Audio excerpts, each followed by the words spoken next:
Magandang araw po sa inyong lahat. Scottie Barnes sinambalos ang ring. Napatayo lahat, tuloy. Alamin po natin lahat yan dito sa ating video.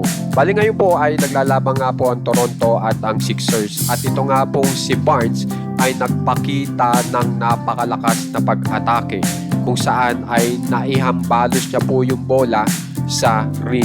At wala nga pong nagawa. Ito pong dumidepensa sa kanya na si Adem Bona na talagang magaling din po sa pag-rebound. Samantala, dito po sa labanan na ito ay si Scottie Barnes po ay hindi lang naman po magaling umatake, kundi naging defensive player of the month din po noong nakaraan. So panoorin po natin ang highlights ni Scottie Barnes.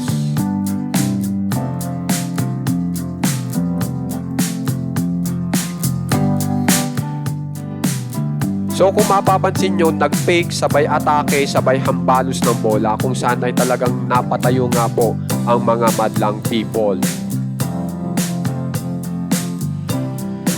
So napakalakas nga po ng atake ni Scottie Barnes. Kaya naman guys, kung gusto nyo pong ma-update sa mga famous NBA players ngayon, subscribe na po kayo sa ating channel na Macho Wayne Wayne. Maraming salamat po.